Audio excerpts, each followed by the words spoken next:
Okay, இன்னைக்கு topic வந்து பார்த்தீங்கன்னா, தமிழ்நாடு நிர்வாக வளர்ச்சி. Tamil Nadu administrative development. Administrative development அப்படிங்கிற ஒரு டாப்பிக்கு. ஸோ இந்த டாபிக் பொறுத்த வரைக்கும் நம்ம தெரிஞ்சுக்கணும் அப்படின்னா, ஸோ இது பாருங்கள், டெவலப்மெண்ட் அட்மினிஸ்ட்ரேஷன் இன் தமிழ்நாடு. தமிழ்நாட்டில் வளர்ச்சி நிர்வாகம் அல்லது தமிழ்நாட்டின் நிர்வாக வளர்ச்சி. அதில் ஒரு ஃபஸ்ட்டு டாபிக் யூனிட் தான் வந்து ஹியூமன் டெவலப்மெண்ட் இண்டிகேட்டர்ஸ் இன் தமிழ்நாடு. ஸோ தமிழ்நாட்டில் மனித வளர்ச்சி குறியீட்டுகள். ஸோ இது தனியாகவே யூனிட் 9 அப்படின்னு சொல்லி டிஎன்பிசியில் தனியாக ஒரு இருக்குது. சரிங்களா? இதில் வந்து ஒரு 15-20 கொஷின்ஸ் வந்து கேட்குறாங்க. ஸோ தனியாக நம்ம படித்து ஆகணும். தமிழ்நாடு ரிலேட்டடாக அதிகமான கொஷின்ஸ் வந்து கேட்குறாங்க. ஸோ அதுக்காக தனியாகவே ஒரு நம்ம யூனிட் மாதிரி டெவலப் பண்ணிவிட்டு, ஸோ அது கண்டென்ட் தனியாக வச்சுருக்குறோம். ஸோ ஹியூமன் டெவலப்மெண்ட் இண்டிகேட்டர்ஸ் இன் தமிழ்நாடு அப்படின்னு. ஸோ இதில் என்னென்ன படிக்க போகிறோம் அப்படின்னு பார்த்தீங்கன்னா, தமிழ்நாட்டில் மனித வளர்ச்சி குறியீட்டுகள் மற்றும் நாடு முழுவதும் ஒரு ஒப்பீட்டு மதிப்பீடு. அதான் வந்து சிலபஸில் கொடுத்துருக்காங்க. ஸோ அந்த யூனிட் 9 சிலபஸில் இருக்கக்கூடியதை நம்ம இன்றைக்கி பார்க்க போகிறோம். ஓகேங்களா? சரி, இப்போது ஸ்டார்டிங் எங்கேருந்து நம்ம பண்ணுறோம் அப்படின்னு பாருங்கள். HDI அப்படின்னு சொல்லுவாங்க. அதாவது நீங்கள் வந்து எவ்வளோ தான் எக்கனாமிக் டெவலப்மெண்ட் பண்ணியிருந்தாலும், எக்கனாமிக் க்ரோத் பண்ணியிருந்தாலும் ஒரு நாடு, human development very very important. மனித வளர்ச்சி குறியீடு அப்படிங்கிறது மிகவும் ஒரு முக்கியமான ஒன்று. இதை நம்ம என்ன பண்ணுறோம் பார்த்திங்கன்னா, HDI அப்படின்னு ஒரு பேர் வைக்கிறோம். Human development index. சரிங்களா? Human development index. ஸோ இந்த ஹியூமன் டெவலப்மெண்ட் இண்டெக்ஸில் வந்து ரெண்டு முக்கியமான ஒரு டூல். சரிங்களா? என்ன டூல் அப்படின்னா க்ரோத் அப்படின்னு. க்ரோத் அப்படிங்கிறது வளர்ச்சியை குறிக்குது. ஸோ வளர்ச்சி இருந்தால் போதுமா? பணம் வந்துகிட்டே இருந்தால் போதுமா? டெவலப்மெண்ட்டும் இருக்கணும். ஸோ டெவலப்மெண்ட்டும் ஒரு முக்கியமானது. மேம்பாடு அப்படின்னு சொல்லுவாங்க. ஜென்ரலாக நம்ம வந்து பார்த்திங்கன்னா எக்கனாமிக் டெவலப்மெண்ட் அப்படின்னு தான் சொல்கிறோம். எக்கனாமிக் க்ரோத் அப்படிங்கிறது சொல்கிறது இல்லை.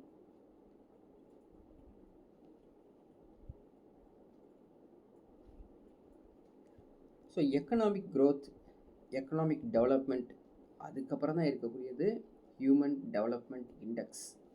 இந்த ஹியூமன் டெவலப்மெண்ட் இண்டெக்ஸ் இருக்குது பார்த்தீங்களா, அந்த மனித வள குறியீடு முதலில் யாருங்க அப்படி ஒரு பேரை கொண்டு வந்தாங்க அப்படின்னு பார்த்தீங்கன்னா 1990. இப்போ ரீசெண்டாக தான். யார் அப்படின்னு பார்த்தீங்கன்னா மெஹபூப் உல் ஹக் அப்படிங்கிறவர் தான். இவர் யாருன்னா பாகிஸ்தானை சேர்ந்தவர். நம்ம ஊரை சேர்ந்தவர், அதாவது இந்தியாவை சேர்ந்தவர் பார்த்தீங்கன்னா அமர்த்தியா சென். இவரும் இந்த HDI வந்து சொல்கிறாங்க. அதாவது நீங்கள் வந்து எக்கனாமிக் டெவலப்மெண்ட் சொல்கிறீங்களே, அப்படி கிடையாது. கண்டிப்பாக என்ன வேணும்? UNDP வேணும். UNDP. சரிங்களா? UNDPயில் நம்ம என்னென்ன பார்க்க போகிறோம் அப்படின்னா, லைஃப் எக்ஸ்பெக்டன்சி பார்க்க போகிறோம்.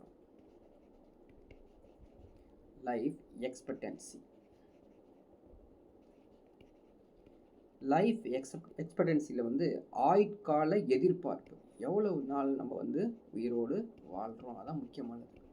ஆயுட்கால எதிர்பார்ப்பு.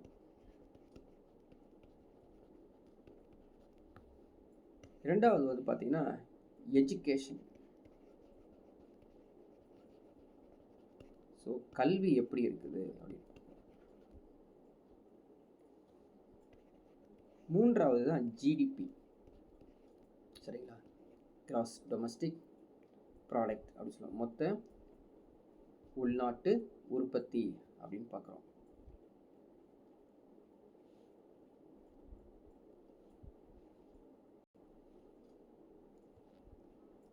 ஸோ அடுத்து பாருங்கள், இந்த யூஎன்டிபி இருக்காங்க இல்லைங்களா, இந்த யூஎன்டிபி இவங்க என்ன பண்ணுறாங்க அப்படின்னா நிறையா இண்டெக்ஸ் வந்து டெவலப் பண்ணியிருக்காங்க. என்னென்ன இண்டெக்ஸ் அப்படின்னு பார்த்தீங்கன்னா, gender development index, gender development index அப்படிங்கிறது இவங்களுடைய அத்தாரிட்டியில் இருக்குது. அடுத்த யூஎன்டிபியில் அப்படின்னு பார்த்தோம்னா gender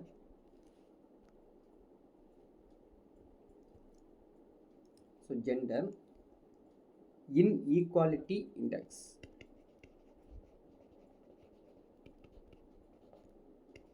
இன்ஈக்வாலிட்டி index.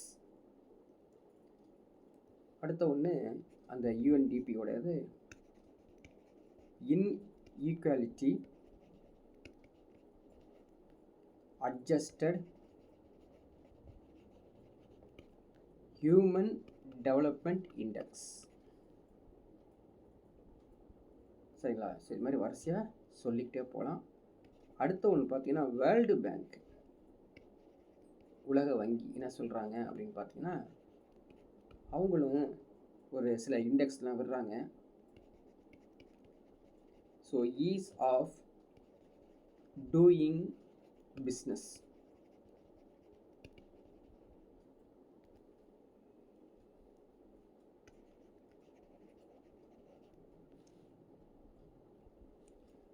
global economic prospect, global economic prospect.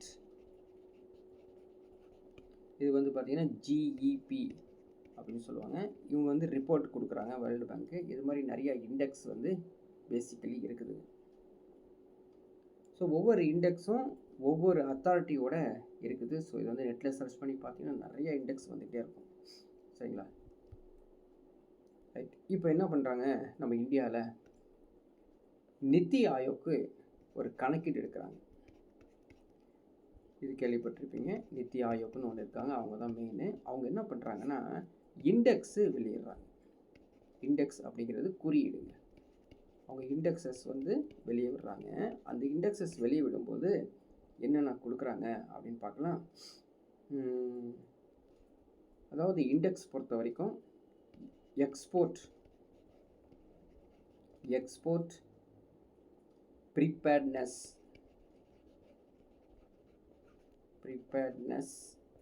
Index அப்படின்னு வரும்.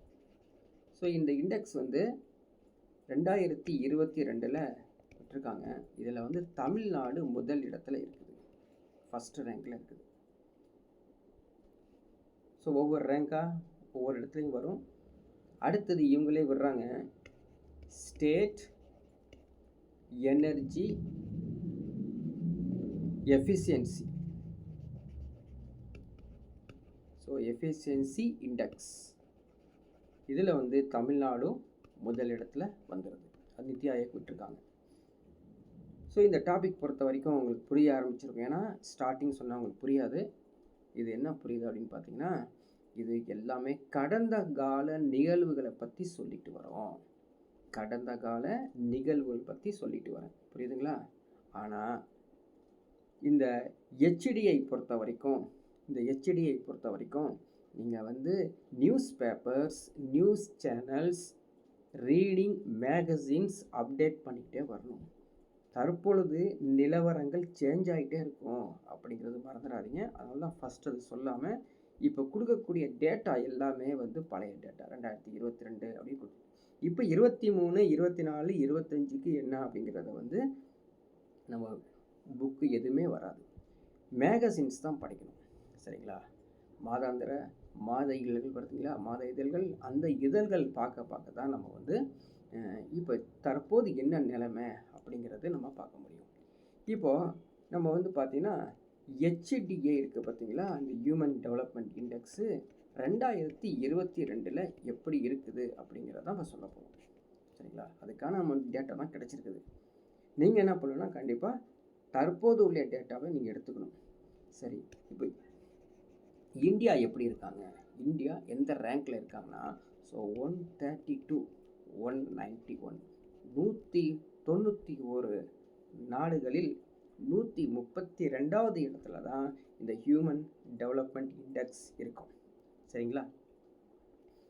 அப்போது ஒரு கேள்வி வரும் இல்லையா, முதல் இடத்தில் யார், 2வது இடத்தில் இருக்கும் நாடுகள் யாவை அப்படின்னு பார்த்தோம்னா, முதல் இடத்தில் வந்து சுவிட்சர்லாண்ட் இருக்காங்க இல்லைங்களா, அவங்க தான் முதல் இடத்துல ஹியூமன் டெவலப்மெண்ட் இண்டெக்ஸ், அது மனித மேம்பாடு, சந்தோஷமாக இருக்காங்க. சரிங்களா? ஹாப்பினஸ்ஸாக இருக்காங்க, நல்லா வந்து வீடு வாசல் எல்லாமே இருக்காங்க. அது மட்டும் இல்லாமல் அவங்க வந்து அந்த நாடு மக்கள் வந்து ஒரு சந்தோஷமான வாழ்க்கையில் வாழ்ந்துட்டு இருக்கிறது தான் ஹியூமன் டெவலப்மெண்ட். புரியுதுங்களா? 2வது நாடு அப்படின்னு பார்த்தீங்கன்னா நார்வே. ஸோ கணக்கீடு எடுத்திருக்காங்க. ஓகேங்களா? ஸோ இப்படி இருக்கும்போது இந்தியாவோட நிலைமை பார்த்தீங்களா, 2022 132வது இடத்துல இருக்காமா. ஆனால் ஸ்ரீலங்கா, நம்ம ஒட்டி இருக்கக்கூடிய ஸ்ரீலங்கா பற்றி சொல்லியிருக்காங்க, இது வந்து பார்த்திங்கன்னா 73வது இடத்துல இருக்காங்க அப்படிங்கிறதும் நம்ம தெரிஞ்சுக்கணும். ஓகேங்களா? சரி, இப்போ நம்ம வந்து இந்தியாவை பற்றி பேசிகிட்டு இருக்கோம் இல்லையா, இந்தியா தமிழ்நாடை பற்றி பேசிகிட்டு இருக்கோம். ஸோ வேர்ல்டு தேவையில்லை, வேர்ல்டில் வந்து சுவிட்சர்லாண்டு தெரிஞ்சு வச்சுக்கிங்க, நார்வே தெரிஞ்சு வச்சுக்கிங்க, இந்தியாவை தெரிஞ்சுக்கிட்டீங்க, அண்ட் அண்டை நாடான ஸ்ரீலங்காவும் தெரிஞ்சுக்கிட்டோம். ஸோ இப்போ இருக்க தற்போதைய நிலைமை வேறு. சரிங்களா? இது வந்து 2022 குறியீடு தான். இப்போ என்ன பண்ணுறோம் அப்படின்னு பார்த்தீங்கன்னா, ஸ்டேட் நம்ம இந்தியாவில் இருக்கக்கூடிய மாநில வாரியாக பார்க்கும் பொழுது முதல் இடத்தில் இருக்கும் மாநிலம் எது, அதாவது HDA ரேங்க்ல அப்படின்னு பார்த்தீங்கன்னா கேரளா. மறந்துடாதீங்க, கேரளா. 2வது இடத்துல இருப்பது யார் அப்படின்னு பார்த்தீங்கன்னா கோவா. 3வது இடம் சிக்கிம். ஓகேங்களா? 4வது இடம் பஞ்சாப். 5வது இடத்துல யார் இருக்காங்கன்னா ஹிமாச்சல பிரதேஷ். 6வது இடத்துல வந்து மகாராஷ்டிரா. ஏன் இத்தனை சொல்கிறோம் தெரியுங்களா, தமிழ்நாடு பற்றி சொல்லவே இல்லையே. தமிழ்நாடு தான் 7வது இடத்துல இருக்காங்க. ஞாபகம் வச்சுக்கோங்க, தமிழ்நாடு 7வது இடத்துல. இப்போ வந்து இந்தியாவை பார்த்துட்டோம், இந்தியாவுடைய ஸ்டேட்ஸ்லாம் பார்த்துட்டோம். நெக்ஸ்ட்டு நீங்கள் மைண்டில் ஓடி இருக்கணும், என்ன பார்க்கணும், டிஸ்ட்ரிக்ஸ், மாவட்டங்கள். ஸோ டிஸ்ட்ரிக்ஸ் வாரியாக பார்த்தோம்னா முதல் இடத்தில் அது ஹெச்டிஏல வந்து டாப் 5 ரேங்க்ஸ் தான் பார்க்க போகிறோம். முதல் மாவட்டம் கன்னியாகுமரி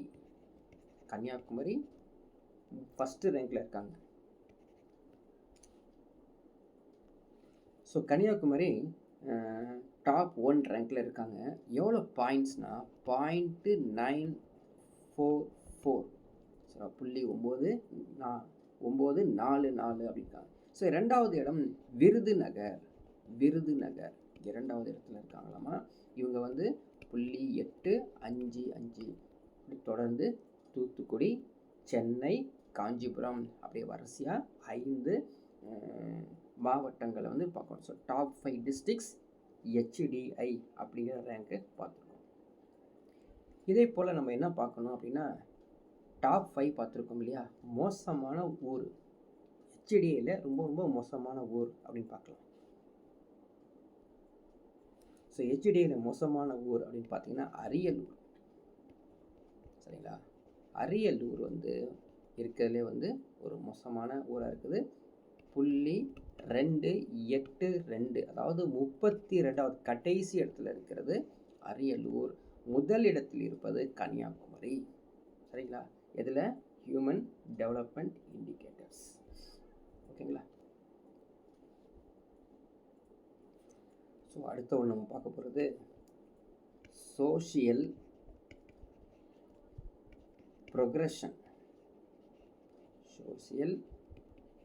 ப்ரொக்ரெஷன் இண்டெக்ஸ் அப்படின்னா என்ன அர்த்தம் அப்படின்னு பார்த்தீங்கன்னா, சமூக முன்னேற்ற குறியீடு. சமூக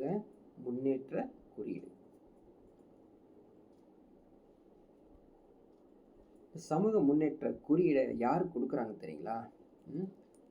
institute of Competitiveness and Social Progress Imperative அப்படின்னு சொல்லுவாங்க.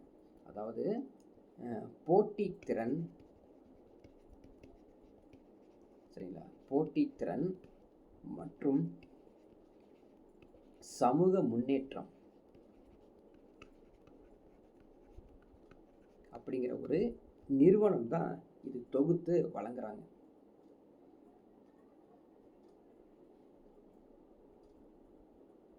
ஸோ ஒவ்வொரு மாநிலத்துக்கும் என்ன பண்ணுறாங்கன்னா 89 குறியீடுகள் விட்டுட்டு இருக்காங்களாமா. சரிங்களா, யார் இந்த போட்டித்திறன் மற்றும் சமூக முன்னேற்றத்திற்கான நிறுவனம் வந்து ஒவ்வொரு மாநிலத்துக்கும் 89 குறியீடுகள் விட்டுட்டு இருக்காங்க. எந்த மாதிரி குறியீடுகள் அப்படிங்கிறத நான் வந்து ஜஸ்ட் ஓரலாக சொல்லி முடிச்சிடறேன்.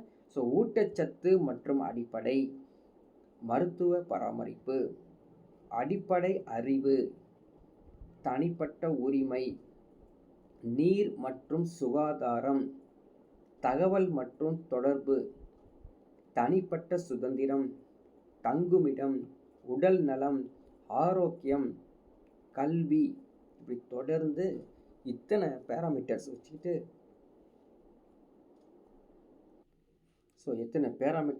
இவங்க என்ன பண்ணுறாங்க, ஒவ்வொரு வருடமும் 89 பேராமீட்டர்ஸ் மூலமாக இந்த மாநிலத்துக்கு குறியீடு கொடுத்துட்டே வராங்களாமா. அதை சமூக முன்னேற்ற குறியீடு. இந்த சமூக முன்னேற்ற குறியீடில் முதல் மாநிலமாக இருக்கிறது எது அப்படின்னு பார்த்தீங்கன்னா புதுச்சேரியாமா. ஸோ இப்போ வந்து மாறுபட்டிருக்கும். 2022க்கானது புதுச்சேரி முதல் மாநிலமாக இருக்குது. ஸோ நம்ம தமிழ்நாடு என்ன, தமிழ்நாடு 6வது மாநிலமாக இருக்குது. சோசியல் ப்ரோக்ரஷன் இண்டெக்ஸ் வந்து தமிழ்நாடு 6வது இடமா இருக்குதுங்க. ஸோ தமிழ்நாடு பொறுத்த வரைக்கும் அடுத்த ஒரு பொருளாதார வளர்ச்சி, எக்கனாமிக் டெவலப்மெண்ட் பார்க்கலாம். ஸோ பொருளாதார வளர்ச்சியில் நம்ம தமிழ்நாடு வந்து 2வது இடத்துல இருக்காமா, 2nd பிளேஸில் இருக்குது. ஹியூமன் டெவலப்மெண்ட் இண்டெக்ஸில் வந்து பார்த்திங்கன்னா பொருளாதார வளர்ச்சியில் 2வது இடத்துல இருக்காமா. ஸோ இந்தியாவின் 2வது பணக்கார மாநிலம், சரிங்களா, தமிழ்நாடு இந்தியாவின் 2வது பணக்கார மாநிலம், 2nd richest state in India அப்படின்னு வருது. அடுத்தது இவங்க வந்து பாப்புலேஷன் பொறுத்த வரைக்கும் பார்த்தீங்கன்னா 45.58% இருக்காங்களாமா மக்கள் தொகையில். ஸோ இவங்க வந்து 100% எலக்ட்ரிசிட்டி வரை கொடுத்துட்டாங்களாமா. 100% வந்து மின்சாரத்தை வந்து விநியோகம் செஞ்சுருக்காங்க தமிழ்நாடு. தனிநபர் வருமானம், பேர் கேபிட்டா இன்கம் சொல்லுவாங்க, PCI, தமிழ்நாட்டில் எடுத்துக்கிட்டோம் அப்படின்னா 2,25,106 ரூபாய் வாங்குறாங்களாம். அதாவது தனிநபர் வருமானம் 2020-21 கணக்கின்படி 2,25,106 அப்படின்னு சொல்கிறாங்க. சரிங்களா, ஸோ இப்படி இருக்கக்கூடிய தமிழ்நாடு எப்படி நகரம் இருக்குது, நகரமயமாக்கப்பட்டது, சரிங்களா, நகரமயமாக்கப்பட்டது, அர்பனைஸ்டு அப்படின்னு எடுத்திங்கன்னா 48.40% இருக்காங்களாமா. சரிங்களா, செக்ஸ் ரேஷியோ அப்படிங்கிறது பாலின விகிதம் எப்படி இருக்காங்க, 1000 ஆண்களுக்கு 996 பெண்கள் இருக்காங்களாமா. சரிங்களா, அதே மாதிரி IMR அப்படிங்கிற ஒரு நிறுவனம் விட்டுருக்கிறது, IMR 13, சரிங்களா, எப்போது 2000 வருடத்தில் விட்டுருக்காங்க. சரிங்களா, அவங்க வந்து லிட்டரரி ரேட், சரிங்களா, அது லிட்டரசி ரேட் அப்படின்னு சொல்லுவோம். ஸோ லிட்டரசி ரேட் அப்படிங்கிறது வந்து தமிழ்நாட்டுடையது. எழுத்தறிவு விகிதம் 80.09. ஸோ இப்படி இந்த வேல்யூஸ் வந்து கொடுத்துட்டே போகிறாங்க. அடுத்தது புவியியல் ரீதியாக பார்க்கலாம். புவியியல் ரீதியாக பார்த்தீங்கன்னா 11வது பெரிய மாநிலம்.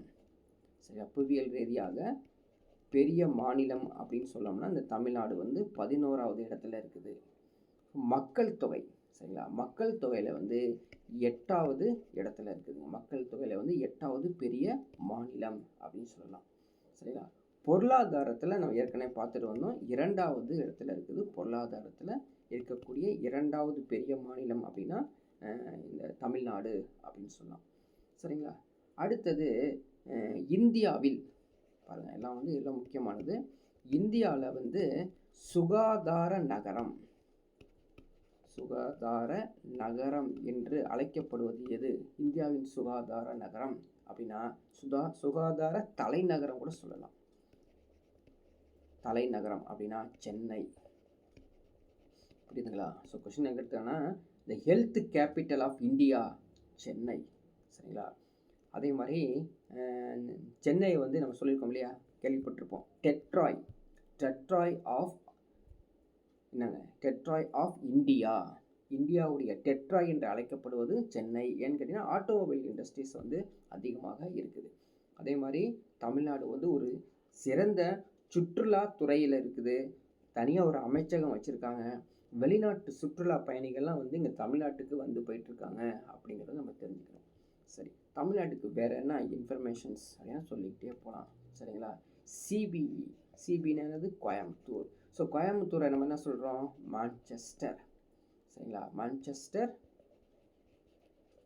Of South India.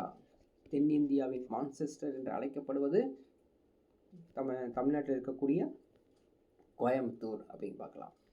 திருப்பூர் என்ன சொல்லலாம்?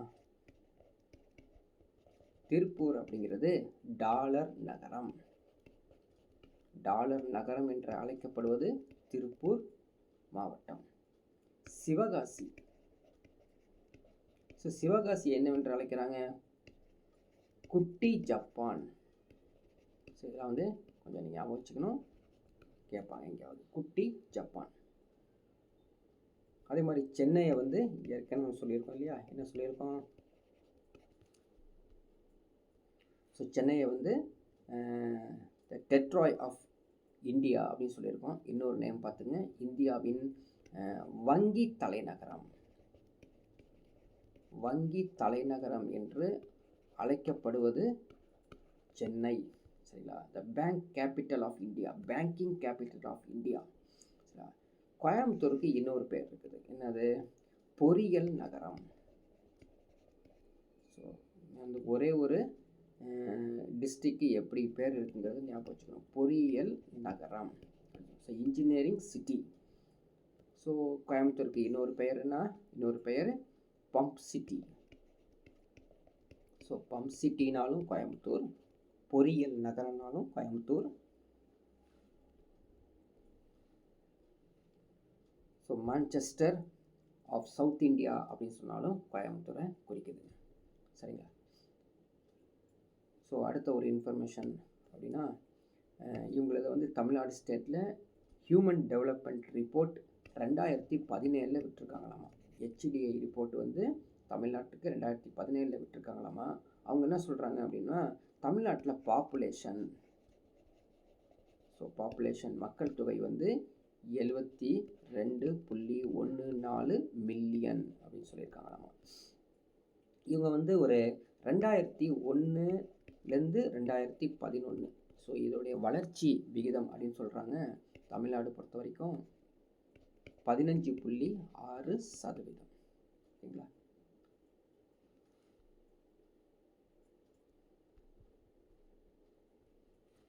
ஸோ இவங்களே என்ன சொல்கிறாங்க? டெக்கடல் க்ரோத் அப்படின்னு சொல்கிறாங்க. இதை வந்து என்ன சொல்கிறது? டெக்கடல் க்ரோத் அப்படிங்கிறது 10 ஆண்டு வளர்ச்சி அப்படின்னு சொல்கிறாங்க. ஸோ டென்சிட்டியை பார்க்கலாம். ஸோ டென்சிட்டிங்கிறது அந்த மக்கள் தொகையுடைய அடர்த்தி எப்படி இருக்காங்க? ஒரு சதுர கிலோமீட்டருக்கு 550 பேர் இருக்காங்களாமா. So 555 persons per square kilometre. சரிங்களா? இதுதான் சின்னதாக இன்ஃபர்மேஷன்ஸ் அப்லோட் பண்ணிக்கலாம்.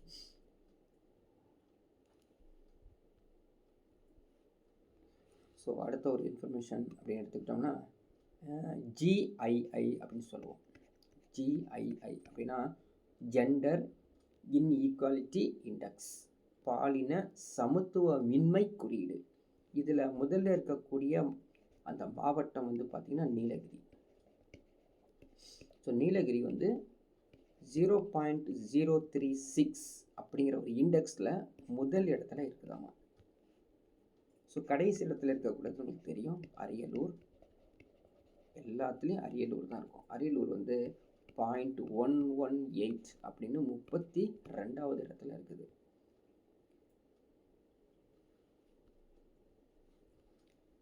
அடுத்தது பார்த்தீங்கன்னா சிடிஐன்னு சொல்லக்கூடிய அடுத்த ஒரு இண்டெக்ஸ், சிடிஐ அப்படின்னு சொல்லுவாங்க.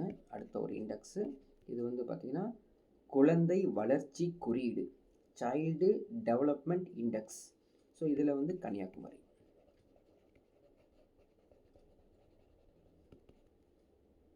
கன்னியாகுமரி வந்து 0.872 அப்படிங்கிற ஒரு பாயிண்டில் வந்து முதல் இடத்துல இருக்காங்க. இரண்டாவது இடத்துல வந்து பார்த்திங்கன்னா சிபிஇ கோயம்புத்தூர் இரண்டாவது இடத்துல இருக்காங்க. ஸோ கடைசி இடத்துல எகெயின் அரியலூர் தான் இருக்காங்க. அடுத்தது ஒன்று multi dimensional poverty index. Multi dimensional poverty index, பல பரிமாண வறுமை குறியீடு. சரிங்களா? அதில் வந்து பார்த்தீங்கன்னா காஞ்சிபுரம் முதல் இடத்துல இருக்குது. சரிங்களா? இவங்க வந்து 0.34 அப்படிங்கிற இண்டெக்ஸ் எடுத்திருக்காங்க. சென்னை இரண்டாவது இடத்துல இருக்காங்க. சென்னை வந்து இரண்டாவது இடத்துல, அதுவும் 0.34 எடுத்திருக்காங்க. ஸோ கடைசி இடத்துல வந்து பார்த்தீங்கன்னா தருமபுரி வந்து 32வது இடத்துல இருக்காங்க. ஸோ 0.70. அடுத்த உணவு பாதுகாப்பு குறியீடு, ஃபுட் செக்யூரிட்டி இண்டெக்ஸ். அதில் வந்து பார்த்தீங்கன்னா திருவாரூர் முதல் இடத்துல இருக்காங்க. சரிங்களா? எவ்வளோ பாயிண்ட் அப்படின்னா 0.580 இண்டெக்ஸில். இரண்டாவது இடத்துல கன்னியாகுமரி. ஸோ கடைசி இடத்துல நீலகிரி. ஸோ நீலகிரி வந்து கடைசி இடத்துல இருக்காங்க, 32வது இடத்துல. இவங்களுடைய பாயிண்ட் வந்து 0.266. ஓகேங்களா? ஸோ இந்த இண்டெக்ஸ் எல்லாத்தையும் நீங்கள் வந்து படித்து வச்சுக்கணும். சரிங்களா? ஓகே, இப்போ இந்த குறியீடு பார்த்தோம் இல்லைங்களா? இந்த குறியீடு வந்து பார்த்திங்கன்னா சாதாரண புக்கில் எல்லா இடத்துலையும் இருக்குது. நான் ஏற்கனவே சொன்ன மாதிரி, ஆரம்பத்தில் சொன்ன மாதிரி, இந்த குறியீடெல்லாம் பத்தாது. இந்த பகுதி யூனிட் 9 பொறுத்த வரைக்கும் நீங்கள் வந்து நிறையா வந்து ஜிகே, அதாவது magazines, news papers, news channels, ஒரு தனியாக ஒரு நோட்டு போட்டு நீங்கள் ஏதாவது கேள்விப்பட்டீங்கன்னா உடனே நோட் பண்ணி வச்சுக்கணும். அதுதான் வந்து இம்பார்ட்டன்ஸ். ஸோ அதிகமாக லைப்ரரியில் போய் தெரிஞ்சிக்க வேண்டிய இன்ஃபர்மேஷன்ஸ் தான் யூனிட் 9. சரிங்களா? இப்போ பாருங்கள், ஒரு கேள்வி பார்க்கலாம். இந்த கேள்வி பொறுத்த வரைக்கும் டிஎன்பிசியில் கேட்ட கேள்வி. சரிங்களா? இதில் இந்த human development indicators related questions. அது என்ன கொஸ்டின் பாருங்கள். நம்பிக்கை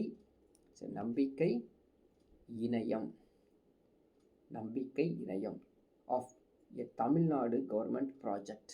புரியுதுங்களா? ஸோ இதை பற்றி தான் முக்கியமானது. ஸோ நம்பிக்கை இணையம் அப்படிங்கிற சொல்கிறோம் இல்லையா, இதை வந்து நீங்கள் ஒரு பெஞ்ச் மார்க்காக வச்சுக்கோங்க. ஸோ தமிழ்நாடு கவர்மெண்ட்டுடைய நிறைய ப்ராஜெக்ட் இருக்குது. இந்த ப்ராஜெக்ட் எல்லாமே நீங்கள் வந்து ஒட்டுக்க பார்க்கணும் அப்படின்னா மேகசின்ஸ், ஒரு 10 மாதம் மேகசின்ஸ் எடுத்து நீங்கள் படிக்கணும், இல்லை 2 வருஷம் மேகசின்ஸ் எடுத்து படித்தாதான் கம்மிங் வரக்கூடிய எக்ஸாமினேஷன்ஸில் வந்து சரியான விடையை நீங்கள் வந்து பார்க்க முடியும். சரிங்களா? இல்லைன்னா நம்ம வந்து இந்த டெக்ஸ்ட் புக்கெலாம் பத்தாதுங்க. டெக்ஸ்ட் புக் அப்படிங்கிறது ஒரு வழிகாட்டி தான். பாருங்கள், நம்பிக்கை இணையம் அப்படின்னு சொல்லியிருக்காங்க. இது கவர்மெண்ட்டுடைய ப்ராஜெக்டாமா. என்ன சொல்கிறாங்க? State wide block chain infrastructure. அதாவது வந்து இந்த தமிழ்நாட்டில் இருக்கக்கூடிய அனைத்து மாவட்டத்துக்கும் என்ன சொல்கிறாங்க, அந்த மாநிலம் முழுவதும் உள்கட்டமைப்பு வந்து மேம்படுத்துறது பற்றி சொல்கிறதாமா. அதான் வந்து நம்பிக்கை இணையமா அப்படின்னு கேட்குறாங்க. சரிங்களா? ஸோ சரியான விடையா அப்படின்னு கேட்குறாங்க. இல்லைன்னா என்ன, ரெண்டாவது என்ன இருக்கும்? ஸோ செகண்ட் ஆப்ஷன்ஸ் பாருங்கள். இந்த source of resident data for resident infrastructure. இதை ஞாபகம் வச்சுக்கோ. So unified access to e-service of different government departments. Option D வந்து providing professional resources training to decision makers. என்ன சொல்ல வரேன் தெரியுங்களா? ஸோ நம்பிக்கை இணையம் அப்படிங்கிற ப்ராஜெக்ட் எதை குறிக்கிறதுனா உள்கட்டமைப்பா, அல்லது நீங்கள் வந்து தங்கியிருக்கக்கூடிய பிளேசஸ் ரெசிடெண்ட்டா, அல்லது சர்வீஸா, அல்லது இந்த ப்ரொஃபஷனல் ரிசோர்ஸ் தான் பண்ணுறாங்களே அவங்களுக்கு ட்ரைனிங் கொடுக்குறதா அப்படின்னு கேட்டானா, ஸோ இந்த நம்பிக்கை இணையம் அப்படிங்கிறத குறிக்குது, இன்ஃப்ராஸ்ட்ரக்சரை தான் குறிக்குது. So option A is the right answer. இப்போ சொல்லுங்கள், எந்த புக்கில் இருக்குது? எந்த புக்லேயும் கிடையாது. சரிங்களா? இதில் வந்து சாதாரணமாக நீங்கள் நியூஸ் சேனல்ஸ், மேகசின்ஸில் படித்தா மட்டும்தான் இந்த ஆன்சர்லாம் கொடுக்க முடியும். சரிங்களா? அடுத்த ஒரு கேள்வி பார்க்கலாம். பாருங்கள், கலைஞரின் அனைத்து கிராம ஒருங்கிணைந்த வேளாண் வளர்ச்சி திட்டம். ஏன்னா தமிழில் மாற்றி கொடுத்துருக்காங்க. கலைஞரின் அனைத்து கிராம ஒருங்கிணைந்த வேளாண் வளர்ச்சி திட்டம் அப்படின்னு கொடுத்துருக்காங்க. இது வந்து பாருங்கள், கீழே இந்த ஸ்டேட்மெண்ட் கொடுத்துருக்காங்க. இன்க்ரீஸிங் தி கல்டிவேபிள் ஏரியா. சரிங்களா? அதிகமாக நம்ம வந்து என்ன சொல்கிறது, விவசாயத்துக்கான நிலங்களை அதிகமாக ரெடி பண்ணுறது அப்படின்னு கேட்டிருக்காங்க. அடுத்தது வந்து பார்த்திங்கன்னா bringing follow land under cultivations. அதாவது வந்து அந்த நிலம் இருக்குது பற்றி, அந்த நிலத்தை வந்து அது உற்பத்தி செய்வதற்கு, விவசாயம் உற்பத்தி செய்வதற்கு, சாகுபடி செய்வதற்கு எடுத்துக்கிறோம். சரிங்களா? மூன்றாவது, changing the crop pattern with introduction of new crops. அதாவது நீங்கள் வச்சுருக்கக்கூடிய அந்த பயிரை மாற்றி வேறு ஒரு புது பயிரை உருவாக்குற முறையா அப்படின்னு கேட்குறாங்க. அக்மெண்டிங் தி வாட்டர் ரிசோர்ஸ் அப்படின்னா அர்த்தம் நீர்ப்பாசன வசதி இன்னும் அதிகப்படுத்துறது, இன்னும் கொடுக்கறது. ஸோ இதெல்லாம் புரிஞ்சாலும் கொஷின் பாருங்கள், 1, 2, 3 கரெக்டாக கேட்குறாங்க. 1, 2, 3 கரெக்டாக. ஸோ இந்த இடத்துல 2, 3, 4, 1, 2, 4, 1, 2, 3, 4 கரெக்டாக அப்படி தான் கொஷின் கேட்பாங்க. இதை ரொம்ப நேரம் யோசனை பண்ணிகிட்டே இருக்கணும். இதுக்கு ஒரு 5 நிமிஷம் ஓடிடும் எக்ஸாம் ஹாலில். ஸோ இது எப்படி ஆன்சர் கொடுக்குறது அப்படின்னா, ஃபஸ்ட்டு நான் சொல்லிட்டேன், திட்டங்களை பற்றி தெரிஞ்சு வச்சுருக்கணும். சரிங்களா? திட்டங்களை பற்றி தெரிஞ்சு வச்சுருக்கணும். அடுத்தது இந்த 4 ஸ்டேட்மெண்ட் இருக்குது பார்த்தீங்களா? அந்த 4 ஸ்டேட்மெண்ட்டில் எது வந்து இருக்காது அப்படின்னு கண்டுபிடிக்கணும். எது நாட் கரெக்டுன்னு கண்டுபிடிச்சிடணும். பாருங்கள், crop pattern introduction of new crops அப்படிங்கிறது அதுக்குங்க கலைஞரின் அனைத்து கிராம ஒருங்கிணைந்த வேளாண் வளர்ச்சி திட்டத்தில் இல்லை. புரியுதுங்களா? ஃபஸ்ட்டு தெரிஞ்சுக்கணுங்க. இல்லை, மற்ற எல்லாமே இருக்குது. புரியுதா? So answer is 1, 2. சரிங்களா? 1, 2 அதுக்கப்புறம் 4 அப்படிங்கிறது சரியான விடை. 1, 2, 4 அப்படிங்கிறது சரியான விடையாக இருக்குது. ஸோ நீங்கள் வந்து இது மாதிரி கொஷின் கேட்டிருக்காங்க. எந்த புக்கில் இருக்குது? எந்த புக்லையும் கிடையாது. ஓகேங்களா?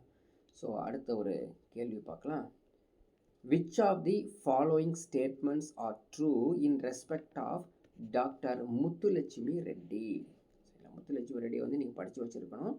சரிங்களா? இங்கே ஏன் வந்திருக்குன்னா, ஹியூமன் டெவலப்மெண்ட் இண்டெக்ஸில் வந்து ஸோ உமன்ஸ் எம்பவர்மெண்ட்டை பற்றி சொல்லும் பொழுது இந்த கேள்வியை கேட்டு வச்சுருக்காங்க. சரிங்களா?